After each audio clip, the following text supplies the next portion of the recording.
Hello and welcome to instant biology by doctor Neeraj. आज की video में हम बात करेंगे आईआईटी बॉम्बे की आई हुई पीएचडी एडमिशन प्रोग्राम के बारे में। हमारे साथ वीडियो के एंड तक बने रहिएगा। हम इस वीडियो में प्रॉपर आपको इंफॉर्मेशन ब्रोशर और सारे एलिजिबिलिटी क्राइटेरिया और कौन कौन अप्लाई कर सकते हैं और कौन कौन इंटरव्यू में आप कैसे प्रिपेयर कर सकते हैं इसके बारे में इस वीडियो के एंड तक आपको मैं बताऊंगी। वीडियो स्टार्ट होने के पहले सभी से निवेदन है, चैनल को सब्सक्राइब कीजिए, वीडियो को लाइक और शेयर जरूर कीजिए ताकि हम और भी ऐसे वीडियोस आप तक पहुंचा सकें। आज से हम अ, आप लोग सभी जानते होंगे कि लगभग सारे आईआईटीज में ही एमटेक और पीएचडी प्रोग्राम्स की नोटिफिकेशंस आ चुकी है। एप्लीकेशन प्रोसेस भी शुरू हो चुकी है। हम आज से स्टार्ट किए हैं आईआईटी बॉम्बे आईआईटीज के बारे में बताना। आज आईआईटी बॉम्बे को हम कवर कर रहे हैं और अगले कुछ वीडियोस में आपको बाकी आईआईटीज के बारे में भी हम बताएंगे जैसे जैसे फॉर्म्स आए। आइए शुरू करते हैं आईआईटी बॉम्बे के बारे में। अगर आप आईआईटी बॉम्बे पीएचडी एडमिशंस 2025 ये लिख के आप गूगल पे टाइप करके क्लिक कीजिएगा, सर्च कीजिएगा, तो आपको जो पहली लिंक खुली मिलेगी वो ये रहेगी। मैं आपको फिर भी acad.iitb.ac.in ये है वेब एड्रेस उनका, आप इसमें भी जाइएगा तो आपको ये पोर्टल खुली मिलेगी। यहाँ पे आप देख सकते हैं admission for PhD programmes for the academic year 2025-26 autumn semester. यहाँ पे कुछ लिंक्स आए हुए हैं जैसे सैंक्शन इनटेक। यहाँ पे आपको दिखेगा कि हर डिपार्टमेंट में कितना intake category wise reservation wise possible है। जैसे bio science and bio engineering में आईआईटी बॉम्बे इस साल 22 पीएचडी कैंडिडेट्स ले रहे हैं ऑल टोटल। ऐसे करके आप कोई भी डिपार्टमेंट या डिसिप्लिन के अंडर में देख सकते हैं। डिटेल्ड एडवर्टाइजमेंट इसके बारे में हम थोड़ी देर में बात करेंगे। हम इंफॉर्मेशन ब्रोशर में आपको सारी डिटेल्स मिल जाएगी। ऑनलाइन एप्लीकेशन पोर्टल, यहाँ पे जाके आपको अप्लाई करना है। उसके पहले देख लेते हैं कि पीएचडी में क्या क्या आप एलिजिबिलिटी क्राइटेरिया क्या क्या है उनके एक एक डिपार्टमेंट्स के रिस्पेक्टिव में। और कॉन्टैक्ट डिटेल्स है यहाँ पे PG PhD admission 2025-26 autumn semester. अगर आपको कोई भी डिपार्टमेंट के बारे में जानना हो, for example bio science and bio engineering के बारे में आपको जानना है, तो department link and date of written test और इंटरव्यू आपको यहाँ पे क्लिक कीजिएगा तो आ जाएगी। डिपार्टमेंट कॉन्टैक्ट और ईमेल्स आपको यहाँ पे दी हुई है। अभी तो आपको रिटन टेस्ट या इंटरव्यू की डेट्स नहीं दिए जाएंगे, लेकिन डिपार्टमेंट की लिंक आपको यहीं से मिल जाएगी। आप इस पर क्लिक करके डिपार्टमेंट के बारे में सारी चीजें नोट डाउन कर सकते हैं, जैसे कि कौन कौन से रिसर्च एरियाज में वो काम करते हैं और फैकल्टीज अभी कौन कौन से रिसर्च एरिया में काम कर रहे हैं अलग अलग डिसिप्लिन में। यहाँ पे कुछ कैटेगरी है पीएचडी स्टूडेंट्स के। एक है टीचिंग असिस्टेंटशिप, इसको टीए कहते हैं। इसमें आपको हॉस्टल एलिजिबिलिटी मिलेगी। ये है मैक्सिमम ड्यूरेशन 5 साल की और up to the thesis submission whichever is earlier. Monthly rate of assistantship आपको मिलेगी ₹37,000 फॉर द फर्स्ट 2 years और उसके बाद वो एनहांस्ड रेट बन जाएगा ₹42,000 फॉर द रिमेनिंग पीरियड। ये continuation of assistantship under TA category will be subject to serving as a teacher assistant in a course or laboratory for 8 hours per week as assigned by the concerned academic unit. फिर एक और admission category है research assistantship RA. Hostel eligibility है yes. Assistantship is payable for a maximum of 5 years। पहले 2 सालों में आपको ₹42,000 मिलेगा स्टाइपेंड, उसके बाद वो एनहांस होके 47 बन जाएगी। Students admitted under RA category will have to look after the laboratories and also assist in teaching or research or other related academic work for about 20 hours per week as assigned by the concerned academic unit. फिर एक और admission category है teaching research assistantship through project यानी TAP या RAP. ये funded है through sanction project run at IIT Bombay. IIT Bombay के under में जितने प्रोजेक्ट्स रन हो रहे हैं ये उनके अंडर में आती है। इसमें आपको फाइनेंशियल सपोर्ट मिल जाएगी from sponsored projects as per the norms approved by the sponsoring agency. Assistantship payable है for maximum duration of 5 years और up to the submission whichever is earlier. Continuation of assistantship under TAP or RAP category will be subject to serving for the project as assigned by the concerned project investigator. The assistantship is paid from the Office of Dean, IRCCC, As per MOE directives, the employees on the rolls admission with or without of any organization are not eligible to admission under this category. यानी अगर आप कहीं पे भी employed है तो आप इस रोल के लिए अप्लाई नहीं कर सकते। फेलोशिप अवार्ड्स की बात की जाए तो वेरियस फेलोशिप के अंडर में अगर आप आते हैं जैसे NBHM, DBT, ICMR, DST etcetera, तो आपको फाइनेंशियल सपोर्ट अपने फेलोशिप से मिलेगी।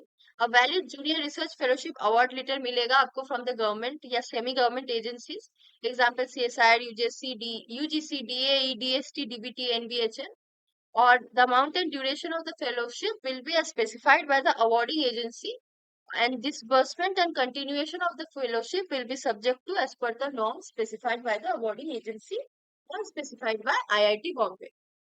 फिर आती है स्पॉन्सर्ड कैटेगरी। इसमें आपको IIT बॉम्बे की तरफ से कोई असिस्टेंटशिप नहीं मिलेगी, इसमें आपको हॉस्टल एकोमोडेशन भी नहीं मिलेगा। The students admitted under this category are not eligible for any financial support from the institute and are sponsored by their employers. यानी अगर आप कहीं पे एम्प्लॉयड है कोई भी कंपनी या ऑर्गेनाइजेशन में और वहां से आप इंटर्नशिप PhD करना चाहते हैं और तो आपको अपने कोई भी आपको IIT बॉम्बे की तरफ से कोई फाइनेंशियल सपोर्ट नहीं मिलेगी, आपको स्पॉन्सर किया जाएगा by your employer. They are expected to be released for full-time coursework and research at the institute for a minimum period of 3 years. फिर आती है एक्सटर्नल वाली कैटेगरी। इसमें भी आपको असिस्टेंटशिप कोई भी नहीं मिलेगी from IIT Bombay. Hostel accommodation आपको नहीं मिलेगा। Candidates employed in recognized R&D organizations, well-equipped scientific institutions, laboratories, and industrial organizations engaged in research-based activities and desirous of pursuing PhD program while in employment may apply for admission as external candidates.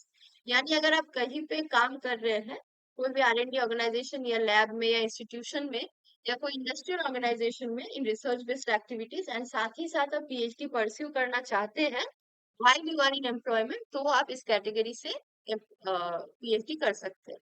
Candidates must have an internal supervisor from IIT Bombay and an external supervisor from the parent organization. Self financed Indian nationals, इसमें भी आपको कोई assistantship नहीं मिलेगा from IIT Bombay और hostel accommodation भी नहीं मिलेगी। Students admitted under this category are not eligible for any financial support. Candidates with the provisional DST Inspire Fellowship Award letter may apply under self-finance category. After successful admission, if the candidate subsequently clears the final round of selection of DST Inspire, she or he would be allowed to convert from self-finance to Fellowship Award.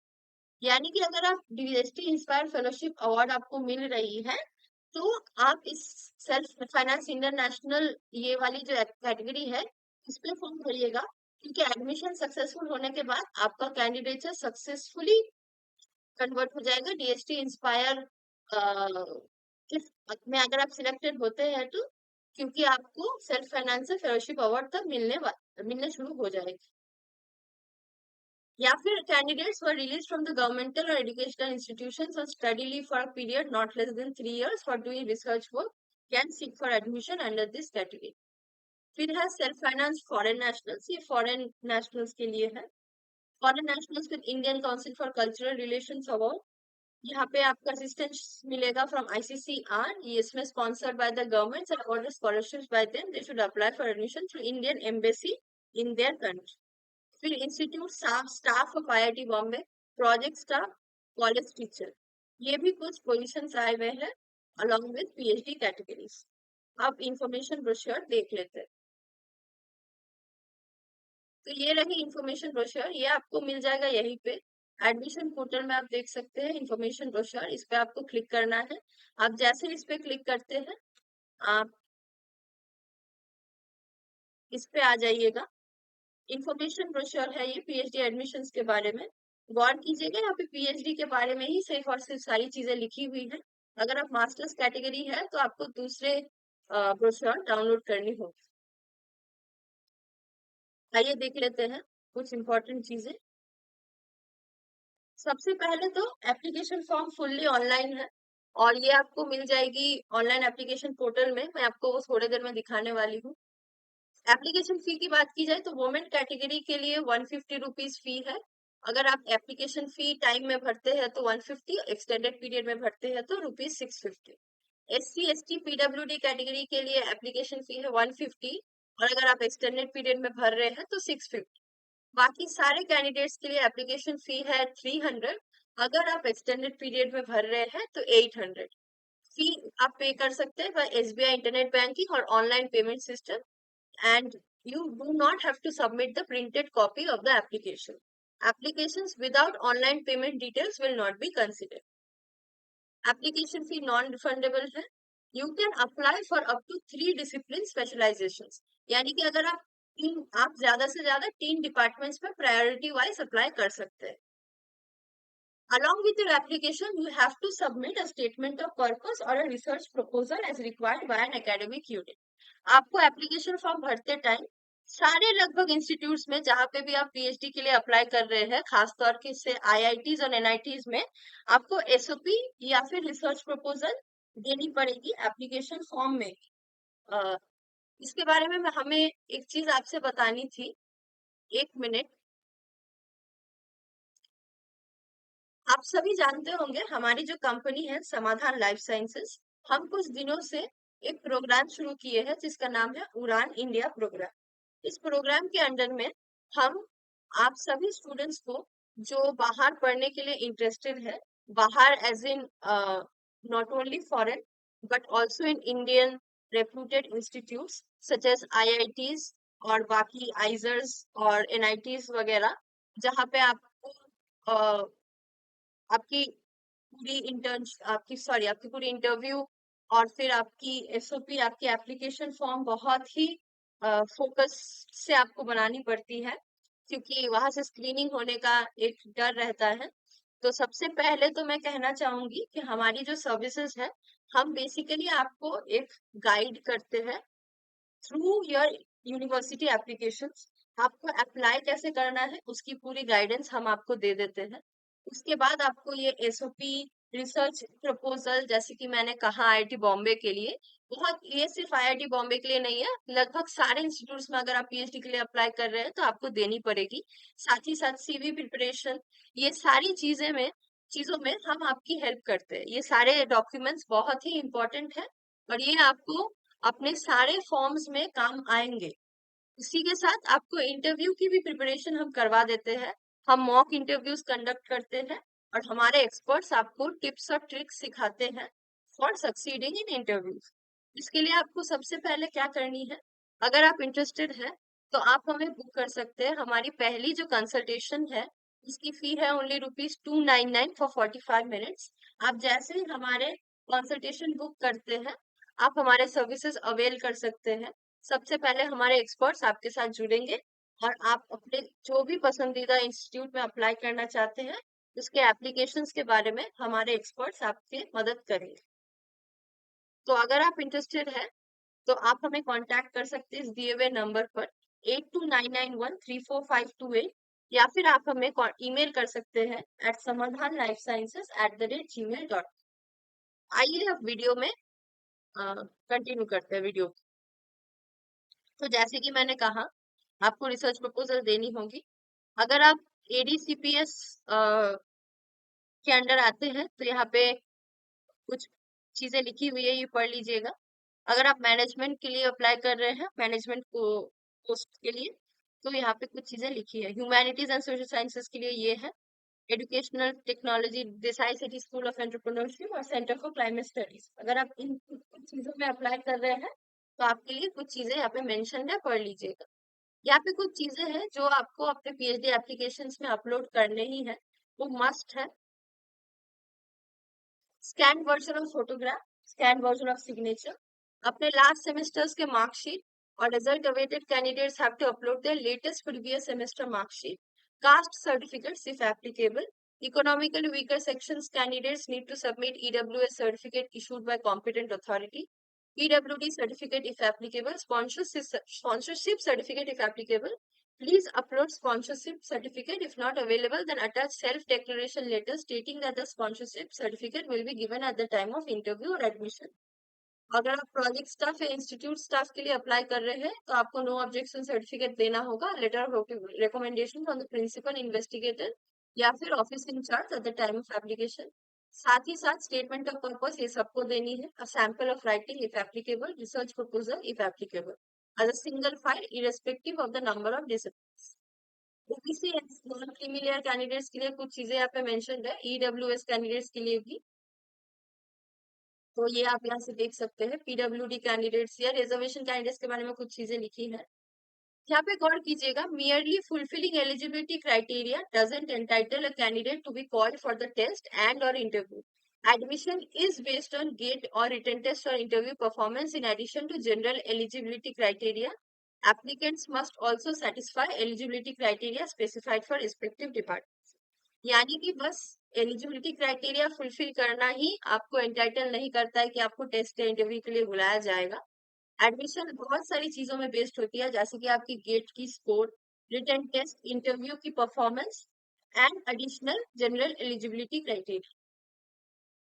Candidates अगर if you are called for written test और interview should bring with them photo ID card, printed copy of the application submitted online, thesis, dissertation या report या publication, सारे चीजें आपको लानी है और आपको अपने सारे सर्टिफिकेट्स और मार्कशीट्स की कॉपी लानी है। अगर आपको पीएचडी के लिए कोई और कांटेक्ट की जरूरत हो तो आप यहाँ पे देख सकते हैं। आपको अपने सॉरी एक सेकंड, आप यहाँ phd_unit5@iitb.ac.in, आपको अगर कोई भी कांटेक्ट क्वेरी हो तो आप यहाँ पे कांटेक्ट करके जान सकते हैं पीएचडी के लिए। Students must submit self-attested copies of his or her qualifying degree certificate and final transcripts on or before 29th August 2025, failing which admission will stand cancelled.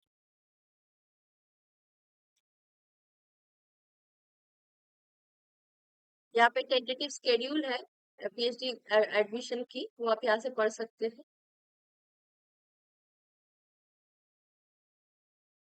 PhD programme आई है, ये सारे डिसिप्लिन के अंडर में, सारे departments में, वो आगे ही हम देख लेंगे। या research facility, students amenities, PhD programme के बारे में कुछ चीजें लिखी हुई है। आइए एलिजिबिलिटी क्राइटेरिया देख लेते हैं। कौन कौन एलिजिबल है पीएचडी के लिए? मास्टर्स या इक्विवेलेंट डिग्री अगर आपका है इंजीनियरिंग या टेक्नोलॉजी में तो आप एलिजिबल है। अगर आप एमबीए किए हैं विद बीटेक और बीई तो आप एलिजिबल है। Bachelors degree in engineering technology medicine 4 year degree अगर आपका है तो आप एलिजिबल है। बैचलर डिग्री इन साइंस अगर आपका है तो भी आप एलिजिबल है। मास्टर्स और equivalent degree in science, masters और equivalent degree in arts commerce, ये सारे क्वालिफाइंग डिग्री के अलावा अगर आप 2, 3, 4 यानी कि अगर आप bachelors in science, masters in science या मास्टर्स इन आर्ट्स और कॉमर्स कर रहे हैं तो candidate must also fulfil one of the following additional requirements: a valid GATE score और JEST score, GEST score for physics department and department of bio sciences and bio engineering only. यानी कि department of bio science and bio engineering में अगर आप apply करना चाहते हैं तो वैलिड गेट स्कोर जरूरी है, ये गौर कीजिएगा। Selected through national eligibility test जैसे कि UGC NET including lectureship, assistant professorship, selected through national level examination conducted by MOE or its agencies such as UGC, IIT, IISc, IIIT, selected provisionally for the DST Inspire Fellowship, minimum of 2 years of professional experience. अगर आपका ये 1A, 2A, 1A, 1B, 2A, 2B, 3, 4 ये सारे चीजें छोड़ के इनमें से कोई भी एक है, क्वालिफाइंग एग्जामिनेशन आप कर चुके हैं, तो अगर आप कोई भी एग्जामिनेशन क्वालिफाई कर चुके हैं इनमें से तो आप एलिजिबल है। और bio science and bio engineering के लिए मिनिमम गेट तो जरूरी है, जैसे कि लिखा है वहां। For general EWS OBC, minimum of 60% in aggregate or first class as specified by the university, or a minimum CGPA of 6 on the scale of 0 to 10 and equivalent to 6 on other corresponding proportional requirements when the scales are other than 10. ये कुछ चीजें हैं general EWS और OBC category के लिए। SC ST PWD के लिए भी यहाँ पे कुछ चीजें लिखी है, आप पढ़ लीजिएगा अप्लाई करने के पहले। फॉर टीए और RA category, bachelors degree under graduate course में होना चाहिए लीडिंग टू अ बैचलर्स या इंटीग्रेटेड मास्टर्स और bachelor master dual degree in engineering sciences और architecture offered by IITs admitted through JEE having a CGPA score of 8 on the scale of 10 and above from an Indian Institute of Technology are exempted from the requirement of a valid GATE score for the consideration of general eligibility requirement. यानी कि अगर आप कोई भी IIT से bachelors और masters किए हैं तो आपको गेट स्कोर आपका रहना मैंडेटरी नहीं है। यानी कि अगर आप कोई भी सेंट्रली फंडेड इंस्टीट्यूट से अपना बैचलर्स और मास्टर्स किए हैं तो आपकी गेट स्कोर मैंडेटरी नहीं है, लेकिन अगर इनके अलावा कोई भी अप्लाई कर रहे हैं तो आपकी गेट स्कोर मैंडेटरी है। और टीएपी और आरएपी कैटेगरी कुछ चीजें लिखी है, आप यहाँ से पढ़ सकते हैं। टीए और आरए के लिए भी कुछ चीजें डिटेल में लिखी है, ये पढ़ के उसके बाद ही अपनी एप्लीकेशन फॉर्म भरिएगा। अब आ जाते हैं सब्जेक्ट्स में, डिपार्टमेंट्स के अंडर में।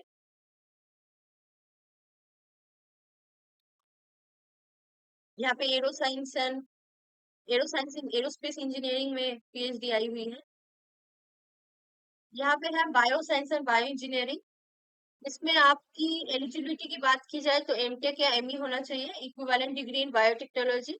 इसमें biotechnology, biomedical, chemical engineering, computer science, electrical engineering, electronics, telecommunication, instrumentation, mechanical engineering, physics, optics, opto electronics, photonics, robotics engineering, automation and robotics, mechatronics, data science and artificial intelligence, data science and engineering, artificial intelligence, engineering sciences।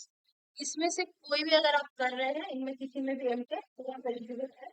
या फिर अगर आप M farm या MBBS कर रहे हैं with MD MS, MBSc, MDS, MPTh, MOTh, MSMD, health sciences, AYUSH, तो भी आप एलिजिबल है। अगर आप बैचलर्स कर रहे हैं इन बायोटेक्नोलॉजी, बायोमेडिकल या इनमें से किसी भी दिए हुए डिसिप्लिन में तो भी आप एलिजिबल है फॉर डायरेक्ट पीएचडी। एमएससी और 5 ईयर इंटीग्रेटेड बीएसएमएस प्रोग्राम अगर आपका है लाइफ साइंस, बायोकेमिस्ट्री, बायोफिजिक्स या इनमें से किसी में भी डिसिप्लिन में तो भी आप एलिजिबल है। अगर आप health sciences such as MBBS, BDS, BPharm, BBSc, BPTh, BOTh, BASLP, pharma D कोई भी 4 साल का इनमें से कोर्स कर रहे हैं तो भी आप एलिजिबल है।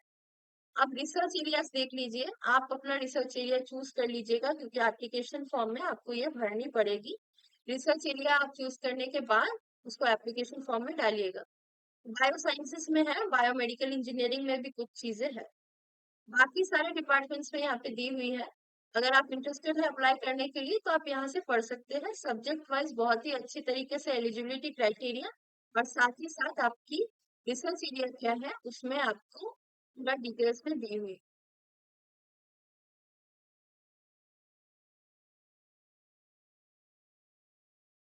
एक सेकेंड मैं देख लेती हूँ और कुछ इम्पोर्टेंट है कि नहीं।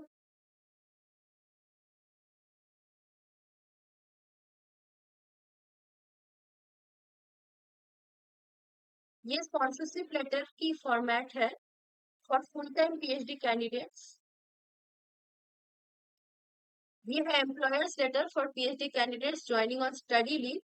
ये स्पॉन्सरशिप सर्टिफिकेट उन लोगों के लिए है जो सेल्फ स्पॉन्सर्ड है, जो एम्प्लॉय है कहीं पे तो उनके एम्प्लॉयर से उनको ये स्पॉन्सरशिप लेटर भरना होगा और फिर उसको डालनी होगी अपनी एप्लीकेशन फॉर्म में।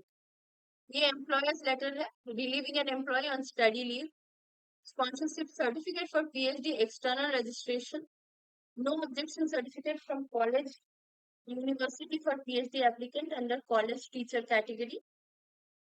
अगर आप कॉलेज टीचर कैटेगरी में ट्राई करना चाहते हैं तो ये आपके लिए है। ये एनओसी है फ्रॉम प्रिंसिपल इन्वेस्टिगेटर अगर आप एलिजिबल है तो। स्टेटमेंट ऑफ पर्पस चाहिए होगा फॉर ऑल एकेडमिक यूनिट्स। यहाँ पे कुछ चीजें बहुत अच्छे से मेंशन है, ये पढ़ने के बाद अपनी स्टेटमेंट ऑफ पर्पस बनाइएगा। Along with your application, you have to submit a statement of purpose or a research proposal as required by an academic unit. Applications without research proposal will not be considered. तो ये रही सारी details मैं आपको लगभग बता चुकी हूँ। गौर कीजिएगा 11 अप्रैल आईआईटी बॉम्बे की लास्ट डेट है, जितना मुझे पता है 11 अप्रैल। 11 अप्रैल के पहले अपनी फॉर्म्स आप फिल कर सकते हैं। ऑनलाइन एप्लीकेशन पोर्टल पे क्लिक कीजिएगा फॉर्म फिल करने के लिए। सबसे पहले आपको पीएचडी एडमिशन इस पे क्लिक करनी है। जैसे आप इस पे क्लिक करते हैं आप यहाँ पे ऑनलाइन एप्लीकेशन इस पे जा सकते हैं। एंड डेट देख लीजिए 11 अप्रैल है विदाउट फाइन। अगर आपको एप्लीकेशन फी उसके बाद अगर आपकी कोई कारण से 11 अप्रैल छूट जाती है तो एंड डेट है fine with fine application form भरने की 14 अप्रैल। लेकिन मैं सबको एडवाइस करूंगा कि आप जल्दी से जल्दी अपनी फॉर्म्स भर लीजिए, क्योंकि फॉर्म्स भरने में भी एक दिन से ज्यादा लग जाता है कभी कभी। ऐसा जरूरी नहीं है कि आप अभी फॉर्म्स भरने बैठे और आज ही आपको हो गया, क्योंकि फॉर्म में आपका research purpose, statement of purpose, research area, फिर आपके प्रेफर्ड डिपार्टमेंट्स आपको डालनी होती है, तो आपको थोड़ा समय चाहिए होगा ये सारी चीजें डिसाइड करनी। फिर उसके बाद आपको ऑनलाइन एप्लीकेशन में क्लिक करनी है, न्यू यूजर में जाइएगा, अपनी ईमेल डालिएगा, रजिस्टर कीजिएगा और आप अपनी एप्लीकेशन फॉर्म कंटिन्यू कर सकते हैं। तो आज की वीडियो यही तक थी। अगर आपको वीडियो अच्छी लगी हो तो चैनल को सब्सक्राइब कीजिएगा, वीडियो को लाइक और शेयर कीजिएगा, ताकि हम और भी ऐसे वीडियोस आप तक पहुंचा सकें। आने वाले वीडियोस में आपको मैं और भी कुछ आईआईटीज के बारे में बताएंगे, और बाकी सारे प्रीमियम इंस्टीट्यूट्स के बारे में जिसके पीएचडी और एमटेक के एडमिशन स्टार्ट हो चुके हैं। और अगर आप इंटरेस्टेड है तो जल्द से जल्द भर लीजिए आईआईटी बॉम्बे की application form. Thank you very much. अगर आपकी कोई भी क्वेरी है तो आप हमें कमेंट सेक्शन में जरूर लिखिएगा, अगर हम जानते हो तो हम आपको जरूर रिप्लाई करेंगे। और वीडियो को शेयर कीजिए अपने दोस्तों के साथ, ताकि और भी ऐसे स्टूडेंट्स हमारे बारे में जान सके और हमारे चैनल तक पहुंच सके। Thank you very much.